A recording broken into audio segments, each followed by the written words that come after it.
Hello friends, मैं रवि कुमार आपका फिर से एक बार स्वागत करता हूं आपके इस यूट्यूब चैनल आरजीवी आईटीआई में। इस चैनल के माध्यम से हम लोग टीटेट, बीटेट, बीएड, डीएलएड और एनटीटी से रिलेटेड कोर्सेज के बारे में हम लोग पढ़ रहे हैं। हमारा जो चैनल है, इस चैनल के माध्यम से हम लोग पढ़ रहे हैं, उसका नाम है आरजीवी आईटीआई। ठीक है, आप कहीं भी यूट्यूब पे सर्च मारिए, ये चैनल आपको मिल जाएगा। इस चैनल से क्या है कि हम लोग स्पेशली अभी एनटीटी से रिलेटेड कोर्सेज के बारे में पढ़ रहे हैं। इसमें हमारा चल रहा है पेपर थर्ड है विद्यालय का संगठन। विद्यालय संगठन मतलब स्कूल ऑर्गेनाइजेशंस के बारे में हम लोग पढ़ रहे हैं। और पिछले क्लास में हमने प्रधानाध्यापक के कर्तव्य और उनके गुणों के बारे में हमने चर्चा की। आज का जो क्लास हमारा होने वाला है, आज का क्लास हमारा विद्यालय तथा अनुशासन से रिलेटेड होने वाला है।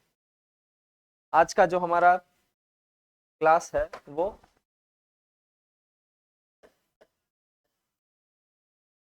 विद्यालय का अनुशासन, मतलब विद्यालय में अनुशासन की क्या भूमिका है, विद्यालय में अनुशासन का क्या रोल है, उसके बारे में आज हम लोग इसमें पढ़ेंगे। विद्यालय तथा अनुशासन क्या रोल है इसका विद्यालय में अनुशासन का, उसके बारे में थोड़ा सा देखते हैं। तो चलिए, अनुशासन क्या है, सबसे पहले इस चीज को समझने की आवश्यकता है। विद्यालय के बारे में हमने आप लोग समझते भी होंगे और पहले भी हम कुछ बताए भी थे। तो विद्यालय के विषय में ज्यादा चर्चा ना करते हुए सीधा अनुशासन के ऊपर आते हैं। अनुशासन क्या चीज है? तो अनुशासन, इसके बारे में ऐसा हम मानकर चलते हैं कि आप सभी लोगों को कुछ न कुछ इसके बारे में जरूर ही ज्ञात होगा, चाहे वो किसी को अधिक ज्ञात हो और किसी को कम, ऐसा हो सकता है, लेकिन ज्ञात हर किसी को है कि अनुशासन क्या होता है।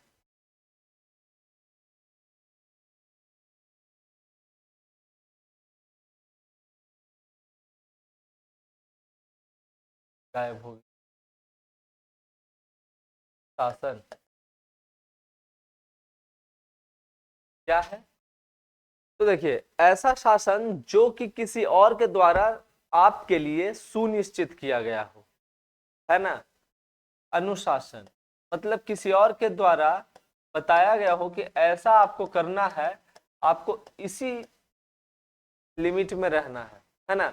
आपकी सीमाएं निश्चित कर दी गई हो, आपके द्वारा नहीं, किसी और के द्वारा, वो हुआ अनुशासन। जैसे स्कूल में गए, वहां शिक्षकों ने तय किया कि क्या है कि अगर आप क्लास में बैठे हैं, क्लास के बाहर अगर आपको जाना है तो शिक्षक के परमिशन, टीचर से आपको परमिशन लेना पड़ेगा। टीचर से परमिशन लेने के बाद ही आप, अगर वो आपको परमिशन देंगे तभी आप क्लास के बाहर जा सकते हैं। अगर ऐसा कोई भी बच्चा अगर ऐसा नहीं करता है, बिना पूछे हुए अगर बाहर चला जाता है, तो इस कंडीशन में क्या है कि माना जाता है कि बच्चे ने डिसिप्लिन को फॉलो नहीं किया, वो डिसिप्लिन को तोड़ दिया है ना, अनुशासन का उसने वहां पे अनुशासन भंग कर दिया। तो अनुशासन क्या है? अब यहाँ पे क्या है भाई, बच्चा तो वो बाहर उसको जाना था, सपोज उसको टॉयलेट लगा हो, वो उसके लिए गया हो वो बाहर, तो उसकी जरूरत, मतलब उसको जरूरत है बाहर जाने का, तो वो तो बाहर जाएगा। लेकिन गलती उसने क्या की कि टीचर्स के द्वारा सेट किए गए एक पैमाने को उसने तोड़ दिया। तो अनुशासन का आप लोग उम्मीद करते हैं कि अर्थ समझ गए होंगे। अनुशासन का क्या अर्थ है कि जो किसी और के द्वारा आपके लिए एक लिमिटेशन सेट कर दिया जाए, वो है अनुशासन। अगर अनुशासन की बात हुई है, बहुतों का मानना है कि नहीं, ऐसा नहीं होता। अनुशासन ये नहीं है कि कोई और सेट करे कोई लिमिट को और उसको हम फॉलो करें। अनुशासन ये नहीं है। अनुशासन वो है कि हम अपने अंदर से उन भावनाओं को जागृत करें, या हम अपने अंदर से उन भावनाओं को लाएं कि जो कि सही रूल्स पे चल सके। तो भाई रूल्स, आखिर रूल्स क्या है? रूल्स किसने बनाया? हमने तो नहीं बनाया ना, किसी और के द्वारा बनाया गया रूल्स है। फॉलो ठीक है, हम अपनी भावनाओं को जागृत कर रहे हैं उस रूल्स पे चलने के लिए, लेकिन रूल्स तो किसी और का है, तो वो नहीं। तो समझिए उस बात को कि जो कुछ लोग सोचते हैं कि अपने अंदर की भावनाओं से ही, तो उसको बोलते हैं आत्मानुशासन। आत्मानुशासन मतलब कि हम खुद से अपने अंतरात्मा की आवाज से, यानी स्वयं के स्वयं की इच्छा से ही किसी रूल्स का अगर फॉलो करते हैं, किसी रूल्स को, तो वो हुआ आत्मानुशासन। मतलब कि हमने खुद से तय किया है कि कुछ भी हो जाए, चाहे दिन में 4 घंटे पढ़ना है, तो वो क्या है, वो अनुशासन नहीं है, वो हुआ आत्मानुशासन। और अगर गार्जियंस ने अगर सेट कर दिया कि चाहे जो हो जाए तुम्हें 4 घंटे की पढ़ाई करनी है, और अगर आप उसको फॉलो कर रहे हो, तो वो हुआ अनुशासन। उम्मीद करते हैं कि आप लोग अनुशासन और आत्मानुशासन दोनों के बीच अंतर को समझ गए होंगे। तो चलिए अब इसमें आगे चलते हैं। इसमें जो हमारा जो आज जो हम लोग को पढ़ना है, हमारा जो आज का टॉपिक है, वो है विद्यालय तथा विद्यालय तथा अनुशासन। मतलब हम लोग को ये देखना है कि अनुशासन तो चलिए अच्छी बात है, अनुशासन कई की बहुत जगह ऐसा है कि आपको सरकारी भवनों पे या कहीं भी ऐसा देखने के लिए मिल जाता है कि अनुशासन ही देश को महान बनाता है, या राष्ट्र प्रगति के लिए अनुशासन आवश्यक है, यह सबसे महत्वपूर्ण है। तो अनुशासन के बारे में हम लोगों ने जान लिया। थोड़ा सा देखते हैं कि विद्यालय में अनुशासन का क्या रोल है। ठीक है, कि विद्यालय के अंदर अनुशासन का क्या रोल है, तो उसके बारे में थोड़ा सा देखते हैं। उससे पहले क्या है, एक साइकोलॉजिस्ट है, मनोवैज्ञानिक है, रॉय बर्न उनका नाम है ना, रॉय बर्न।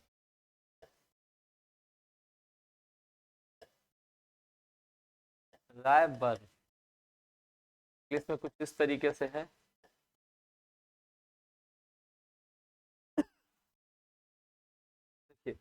इनका भी कुछ कहना था अनुशासन के संबंध में। बहुत से ऐसे मनोवैज्ञानिक हुए जो इनका अपना अलग अलग मत था विद्यालय में अनुशासन को लेकर। इनका इनके मत को थोड़ा सा हम लोग देखते हैं कि इनका क्या विचार था अनुशासन के ऊपर। इनका मानना था कि विद्यालय में जो अनुशासन का अर्थ है, कहाँ, विद्यालय में, है ना। अभी विद्यालय से जुड़े अनुशासन के विषय में पढ़ रहे हैं। तो विद्यालय में जो अनुशासन का अर्थ है वो है कार्यों को करने में, ठीक है, कार्यों को करने में व्यवस्था, करने की व्यवस्था एवं क्रमबद्धता, नियम तथा आशाओं का पालन। इनका क्या है कि कार्यों को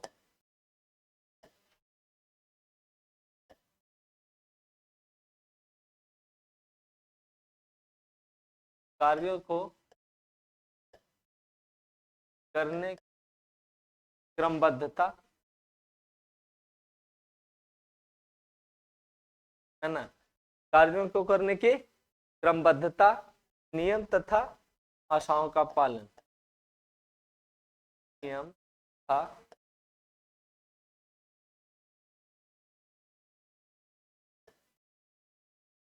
आशाओं का पालन। ठीक है, इसको बोलेंगे, इनके भाषा में इसको बोलते हैं कि विद्यालय का अनुशासन इसी तरीके से चलता है। चलिए, तो ये था, ये रायबर्न के विचार थे कुछ।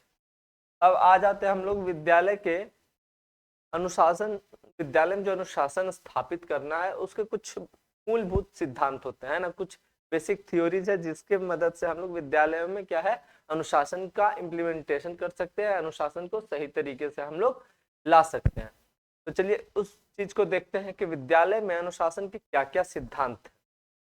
ठीक है, तो अनुशासन के सिद्धांत कहाँ, तो विद्यालय में।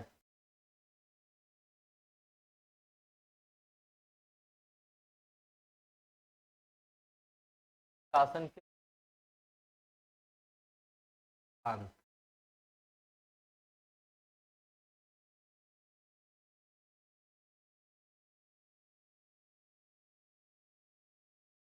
शासन के मतलब प्रिंसिपल्स ऑफ डिसिप्लिन, क्या क्या इसके प्रिंसिपल्स हैं। तो सबसे पहला क्या है शासन के सिद्धांत में कि आत्मनियंत्रण। आत्मनियंत्रण मतलब खुद पे कंट्रोल होना चाहिए, सेल्फ कंट्रोल। यहाँ पे आत्मनियंत्रण का मतलब हुआ सेल्फ कंट्रोल। दूसरा सिद्धांत क्या है, अब देखिए अनुशासन अगर आपको बनाए रखना है और बच्चे को अगर अनुशासित रखना है, तो सबसे पहले क्या है कि उसको इस तरीके से उसको मोटिवेट करिए, उसको इस तरीके से उसको ट्रेन करिए कि क्या है कि उसके अंदर इस तरीके की भावना आ जाए कि वो आत्मनियंत्रण के लिए वो तैयार रहे। ठीक है ना, वो खुद पे वो कंट्रोल रखे कि नहीं, ये अगर सर ने अगर ऐसा कहा है, किसी टीचर ने अगर इस तरीके की अगर गाइडेंस दी है, तो हमें वही फॉलो करना चाहिए। ठीक है, अगर सर ने बोल दिया कि क्लास से निकलते समय लंच हो या छुट्टी हो, आप एक लाइन में निकलेंगे। तो बच्चों में इस प्रकार की भावना को विकसित किया जाए कि बच्चे खुद से तय करें, खुद से सुनिश्चित करें, अपने ऊपर आत्म नियंत्रण रखें कि धक्का मुक्की करके बाहर नहीं निकलेंगे, जल्दबाजी नहीं करेंगे, पहले हमें निकलना है, इस तरीके की होड़ में नहीं पड़ेंगे और वो कतारबद्ध होकर ही निकलेंगे। चलिए, दूसरा क्या है? दूसरा है इसमें प्रेम। प्रेम, देखिए, प्रेम का यहाँ पे जो संबंध है, इस बात का जो यहाँ पे संबंध है वो है टीचर और स्टूडेंट्स के बीच का। अब देखिए, कोई भी अगर कोई ऐसा टीचर है जो स्टूडेंट से इंटरेक्ट करके उसके साथ स्नेह पूर्वक, है ना, प्रेम पूर्वक बात करके उसको किसी भी चीज के लिए समझाता है, और एक टीचर है अगर गलती किया तो स्टिक से पिटाई कर दी, उसके बाद उसको समझाया कि ऐसा किया तो कल फिर से पीटूंगा। अब बताइए बच्चा किसके बातों को ज्यादा मानेगा? जाहिर सी बात है, जो भी टीचर उससे प्रेम रखेगा, स्नेह रखेगा, प्रेम पूर्वक उसको समझाएगा, उसकी बातों को वो ज्यादा माने। ठीक है, तो प्रेम इस तरीके के मतलब अनुशासन के सिद्धांत में इसकी भी आवश्यकता बहुत अधिक है, तभी विद्यालय में अनुशासन सही ढंग से स्थापित की जा सकती है। फिर है क्या? सुरक्षा की भावना।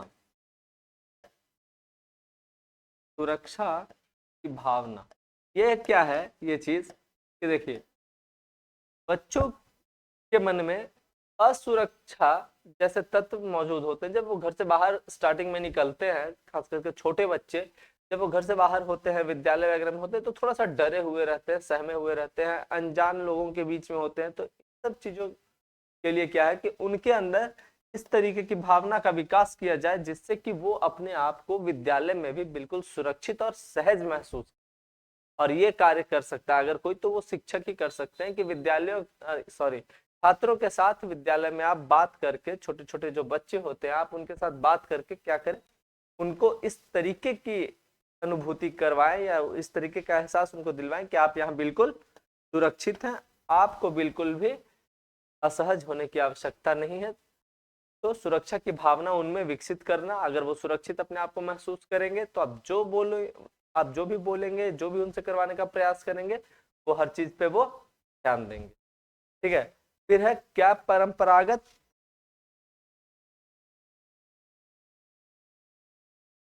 परंपरागत ठीक है, देखिए, परंपरागत तरीके से वातावरण तैयार करना, है ना, परंपरागत अनुकूल वातावरण। ये नहीं कि पहले का इन्वायरमेंट, आज का इन्वायरमेंट कुछ और है, कल का इन्वायरमेंट कुछ का और है, 4 महीने बाद का कुछ अलग तरीके का इन्वायरमेंट है। नहीं, परंपरागत, बिल्कुल ट्रेडिशनल, मतलब जो आज से, जैसे देखिए कई जगह ऐसा आपको देखने के लिए मिला होगा कि कई विद्यालय ने अपना एक बेंच मार्क सेट कर दिया, एक ट्रेडमार्क उसका सेट किया हुआ है कि आप उस विद्यालय में जाइएगा। उस विद्यालय में जाने का मतलब ही होता है, सारे बच्चे समझते हैं, तो उस विद्यालय में जाने का मतलब कि इस तरीके से आपको अनुशासित रहना पड़ेगा, ये है वो है, मतलब अलग अलग उसका बेंचमार्क सेट किया हुआ है। तो क्या है कि बच्चे जब भी उस विद्यालय में जाते हैं, जैसे हम ही लोग जिस विद्यालय में पढ़ते थे, वहां हम सभी को पता था थोड़ा कम भी पढ़ो तो चलेगा, लेकिन अनुशासन में अगर थोड़ी भी अगर कमी आ गई तो फिर समझो कि एकदम सुपड़ा साफ है। तो हम लोग को ये पहले से पता था।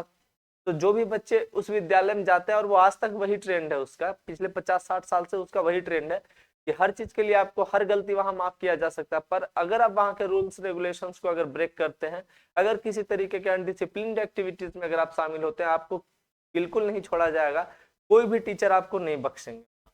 तो कोई भी अगर नया स्टूडेंट जैसे ही न्यू सेशन में एडमिशन लेता है, तो उन सबको पता होता है कि अगर वहां जा रहे हैं मतलब हमको सब कुछ भी करे सब चलेगा, लेकिन हमको रूल्स नहीं तोड़ना, हमको बिल्कुल डिसिप्लिन्ड ही रहना पड़ेगा।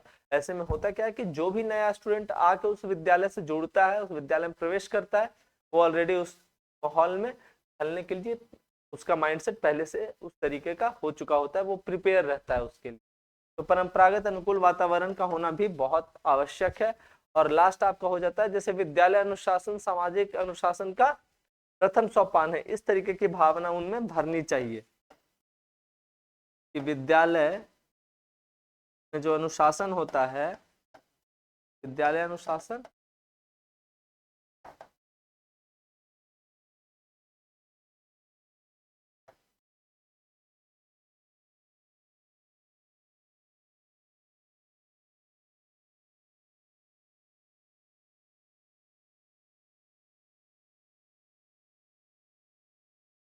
ठीक है। सोपान है मतलब क्या कि पहला चैप्टर है। अगर विद्यालय का जो अनुशासन है वो क्या है, समाज में आप अनुशासित ही तरीके से तो रह सकते हैं ना। अगर अनुशासनहीन तरीके से समाज में रहेंगे तो समाज से आपको निष्कासित कर दिया जाता है या समाज में आपकी अवहेलना होती है, वहां आपको उचित प्रतिष्ठा मान सम्मान नहीं मिल पाता है। तो समाज में अनुशासित रहने के लिए क्या है, समाज का ही एक छोटा रूप है क्या, विद्यालय। तो अगर आप विद्यालय में अगर अपने आप को अनुशासित रख पा रहे हैं, अगर वहां आप अनुशासन को अगर मेंटेन कर रहे हैं, तो क्या है कि समाज में अनुशासन ऑटोमेटिक आप कर पाएंगे। चलिए, तो ये था, कहने का मतलब था कि समाज के अनुशासन को सीखने का जो पहला लेसन है वो क्या है, विद्यालय में अनुशासन। अब हम लोग थोड़ा सा ये अनुशासन के सिद्धांत के बारे में अभी हम लोग देख रहे थे और उसके कुछ मुख्य बिंदुओं पे हमने चर्चा की। अब क्या है कि अब विद्यालय के जो है, विद्यालय में अनुशासनहीनता के कौन कौन से कारण है, मुख्य कारण, उसके बारे में थोड़ा सा देखते हैं। तो विद्यालय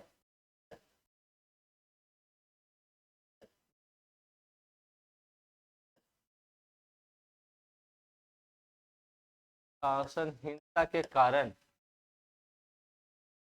कौन कौन से कारण हैं, कौन कौन से फैक्टर्स हैं जिसके कारण कि विद्यालय में अनुशासनहीनता व्याप्त हो जाती है, विद्यालय में बच्चे अनुशासनहीन हो जाते हैं, वो अनुशासन को मानने से मना करते हैं। आखिर कुछ तो ऐसा रीजन रहा होगा। तो हमारे मनोवैज्ञानिकों ने रिसर्च करके जिन तथ्यों के ऊपर पहुंचा या जो निष्कर्ष निकाला उन्होंने कि हाँ आखिर बच्चे विद्यालय में अनुशासनहीन क्यों हो जाते हैं, तो उसके बारे में कुछ उसके प्रमुख बिंदुओं के बारे में हम आज चर्चा करते हैं। तो जो सबसे पहला जो इसमें है कि विद्यालय में क्या होता है कि अध्यापक नेतृत्व की कमी होती है, ठीक है ना। बच्चे अध्यापक में नेतृत्व की कमी, बच्चे का क्या है, बच्चा तो भाई जैसे आप उसको चलाओगे बच्चा वैसे ही चलेगा। ये जो रिस्पॉन्सिबिलिटी होती है वो टीचर्स के ऊपर होती है कि आपको बच्चे को इस तरीके से ट्रीट करना है, ऐसे उनको लीडरशिप देना है कि बच्चे आपकी बात को माने, समझें। सबसे बड़ी चीज है कि समझना, कि आपके बात को उचित ढंग से समझें और उसके बाद वो क्या है कि डिसिप्लिन को फॉलो करें। तो क्या है, आजकल के टीचर्स में नेतृत्व की कमी बहुत ज्यादा देखने को मिलती है। वो उतना उस पर फोकस नहीं करते बच्चों के ऊपर और चाहते हैं कि हम जो एक बार बोल दे बच्चा वही फॉलो करे, तो ऐसा नहीं होता है। दूसरा क्या है कि दोषपूर्ण शिक्षा पद्धति, दोषपूर्ण शिक्षा पद्धति, ये क्या है, जरा इसको समझिए। दोषपूर्ण शिक्षा पद्धति क्या है, तो हमारी जो शिक्षा पद्धति है ना, शिक्षा पद्धति जो शिक्षण स्कूल में जो शिक्षा देने का जो पद्धति है, जो सिस्टम जो बना रखा है स्कूल वालों ने, वो क्या है कि कहीं ना कहीं उनमें इफेक्ट होता है, ठीक है, कहीं ना कहीं उनमें कमियां होती है। तो उन कमियों को दूर करने की आवश्यकता है। ऐसा नहीं है कि आप आज उठे, आज क्लास मतलब जो फर्स्ट पीरियड है, किसी दिन मैथ का टीचर आके फर्स्ट पीरियड ले ले, किसी दिन हिंदी का टीचर पहुंच जाए, किसी दिन ऐसा है कि बायोलॉजी के टीचर्स को भेज दे कि जाइए आज पहली क्लास आप लीजिए। तो नहीं, एक सिस्टमैटिक तरीके से एक सही ढंग होना चाहिए, एक सही सिस्टम होना चाहिए स्कूल में बच्चों के समक्ष कि हाँ आपका क्या है कि उनका उनका बिल्कुल रूटीन सेटअप होना चाहिए। उनको पहले से ये पता होना चाहिए कि अभी सेकंड बेल क्या होने वाला है, फर्स्ट बेल क्या होने वाला है, फोर्थ बेल में कौन से टीचर्स आने वाले हैं, वो क्या पढ़ाने वाले हैं। अगर ऐसा होता है तो बच्चा का क्या है, बच्चा पहले से ही अपना माइंडसेट उस तरीके का कर लेता है, वो पहले से उस तरीके की अवस्था में होता है कि हाँ चलिए फोर्थ बेल है, बायोलॉजी पढ़नी है, तो वो उस तरीके की तैयारी, मानसिक तैयारी उस तरीके की वो कर चुका होता है और उस चीज को ग्रहण करने के लिए वो तैयार होता है। अगर फोर्थ बेल बायोलॉजी है और अचानक से ऐसा है कि उस पीरियड्स के अंदर मैथ के टीचर्स को भेज दिया जाए, बच्चा एडजस्ट तो कर ही लेता है लेकिन वो पूरी तरीके से मानसिक रूप से वो तैयार नहीं होता उस चीज की। तो ये दोषपूर्ण जो शिक्षा पद्धति है उसको क्या है, उसको बच्चों के साथ बातचीत करके या जैसे भी संभव हो उसको क्या है, दोषपूर्ण शिक्षा पद्धति को हटा देना चाहिए, ठीक है। तो ये हो गई दोषपूर्ण शिक्षा पद्धति की बात। और तीसरा क्या है कि तानाशाही आचरण, तानाशाही आचरण, इसमें क्या है, इसमें आप बच्चों के ऊपर किसी भी चीज के लिए बिल्कुल एकदम सख्त रूप से दबाव नहीं डाल सकते, आप उनको एकदम स्ट्रिक्ट ऑर्डर नहीं दे सकते। कि अगर बच्चों से अगर कोई भी बात मनवानी है तो उसको पहले समझाइए, उस तरीके से समझाइए कि वो आपकी बात को समझे और आप जो चाह रहे हैं वो करने के लिए वो तैयार हो जाए। ऐसा नहीं कि स्ट्रिक्टली ऐसा करना ही पड़ेगा नहीं तो तुमको दंडित करेंगे, ऐसा हम लोग नहीं कर सकते। ऐसे टीचर्स को नहीं करना चाहिए, क्योंकि आजकल के वातावरण में क्या है, तानाशाही आचरण बच्चों पे प्रतिकूल प्रभाव डालेगा। ठीक है, फोर्थ हो जाता है यहीं पर तानाशाही आचरण के बाद मनोवैज्ञानिक आधार। मनोवैज्ञानिक आधार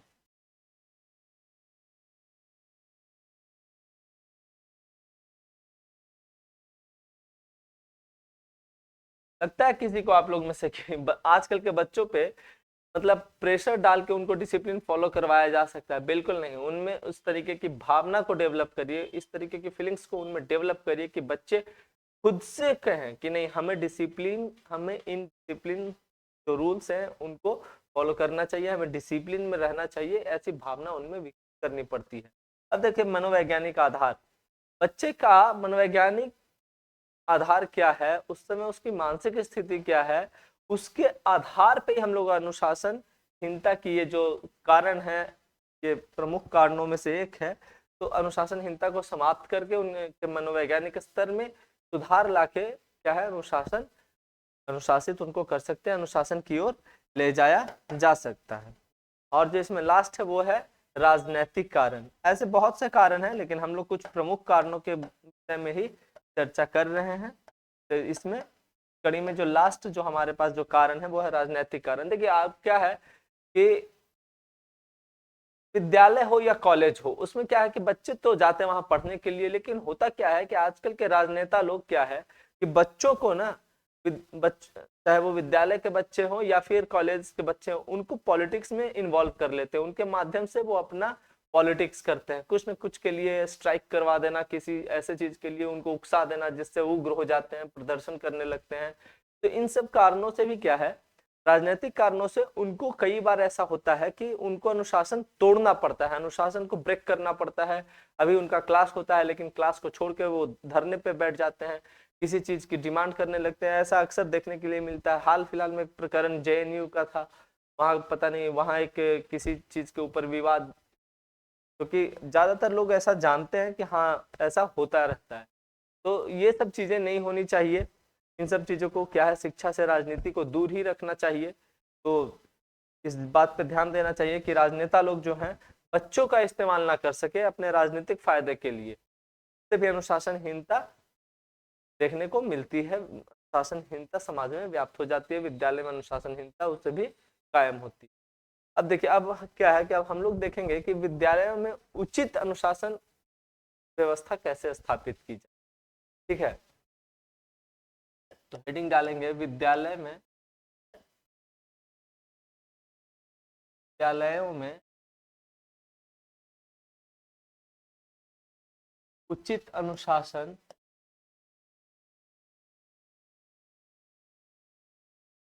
स्थापित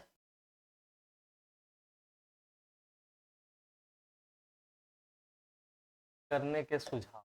ठीक है, उचित जो अनुशासन है उसको किस तरीके से स्थापित किया जाए उसके बारे में थोड़ा सा हम लोग देखते हैं, उसके बारे में थोड़ा सा डिस्कशन हम लोग करते हैं, कैसे क्या किया जाए कि विद्यालय में उचित तरीके से अनुशासन व्यवस्था स्थापित हो। क्योंकि हम लोग उसमें अनुशासन की क्या आवश्यकता है, क्या सिद्धांत है, उसके बारे में देख लिए। अनुशासन में क्या है कि अनुशासनहीनता के क्या क्या कारण है उस पर भी चर्चा कर लिए। अब किस तरीके से विद्यालय में अनुशासन को स्थापित किया जाए, अगर अनुशासनहीनता अगर व्याप्त है, उस पर थोड़ा सा चर्चा करना आवश्यक हो जाता है। तो सबसे पहला क्या है कि अध्यापकों और विद्यार्थियों के बीच में क्या है, निकटतम संबंध होना चाहिए। अध्यापकों और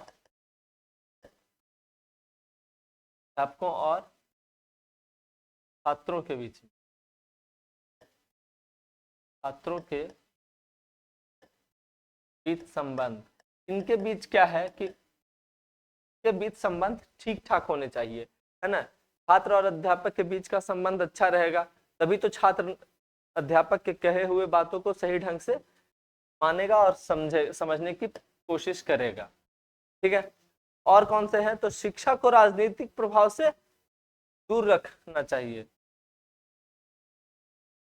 शिक्षा को राजनीतिक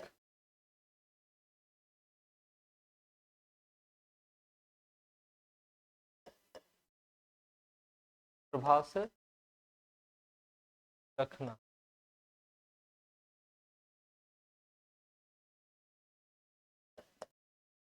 ठीक है, शिक्षा को क्या है कि राजनीतिक प्रभाव से दूर ही रखना चाहिए ताकि राजनेताओं का उस पर प्रभाव न पड़े और वो अनुशासनहीनता जैसी गतिविधि ना करें। फिर क्या है? शिक्षण विधियों को सुधारना। जैसे अभी बताया कि शिक्षण पद्धति में दोष होता है, तो वैसे ही क्या है कि शिक्षण विधियों को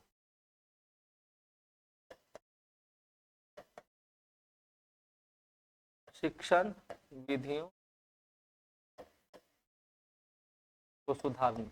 जो पढ़ाने का सिस्टम है, उन लोग को जो नॉलेज देने का सिस्टम है, उसको क्या है, उसमें इम्प्रूवमेंट होना चाहिए, है ना। दिन प्रतिदिन जिस तरीके से उनको इंटरेस्ट आए पढ़ने में, कुछ ऐसी ही एक्टिविटीज करानी चाहिए। तो शिक्षण विधियों में सुधार निरंतर ये करना चाहिए ताकि बच्चे पढ़ाई के लिए इंटरेस्टेड रहे, ना कि बोर होते जाए।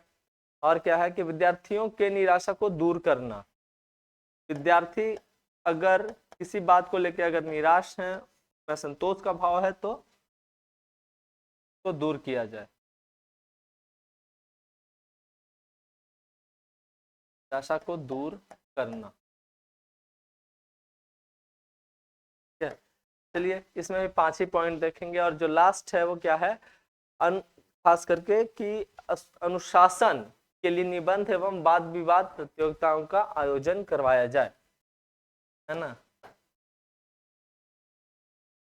अनुशासन के लिए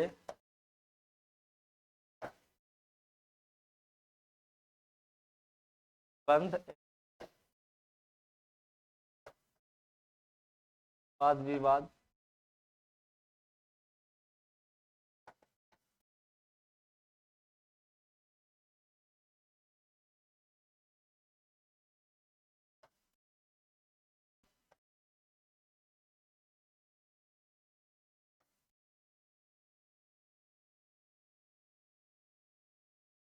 ये बहुत बड़ा रोल प्ले कर सकता है स्कूल में डिसिप्लिन को मेंटेन करने में, या नए नए तरीके से फिर से डिसिप्लिन को एस्टेब्लिश करने में। कि अनुशासन के लिए क्या है कि बच्चों को बोलिए कि आप अनुशासन के ऊपर खुद से निबंध लिख के आए। और क्या है कि अगर ऐसा होता है तो उसमें से फर्स्ट सेकंड थर्ड उनमें से सेलेक्ट करके उनको पुरस्कृत करिए, ताकि बच्चे क्या है कि इसको लेकर अगर खुद से अगर वो अनुशासन के ऊपर अगर निबंध लिखेंगे तो वो क्या है कि उनके अंदर वो अनुशासन से जुड़े तथ्यों के बारे में भावना जागृत होगी कि हमें भी अनुशासित रहना चाहिए, सिर्फ लिखने से काम नहीं चलने वाला है। और नहीं तो फिर उनको वाद विवाद जैसे प्रतियोगिताओं में अनुशासन जैसा टॉपिक दे के और उनको आपस में एक दूसरे के बीच में क्या है कि डिस्कशन करवाना चाहिए, वाद विवाद करवाना चाहिए कि अनुशासन क्यों जरूरी है या अनुशासन किस तरीके से जरूरी है, इन सब तथ्यों के ऊपर। तो क्या होगा कि इससे बच्चे में चेतना आएगी, जागृति आएगी और वो अनुशासित रहने के लिए खुद को प्रेरित कर पाएंगे। उम्मीद करते हैं कि अनुशासन विद्यालय में अनुशासन का क्या महत्व है और कैसे इसको बनाए रखा जा सकता है, इस तथ्य के बारे में आप लोग बेहतर तरीके से समझ पाए होंगे। तो अगर वीडियो समझ में आया और सही लगे तो लाइक शेयर और सब्सक्राइब करना ना भूलें। Thank you.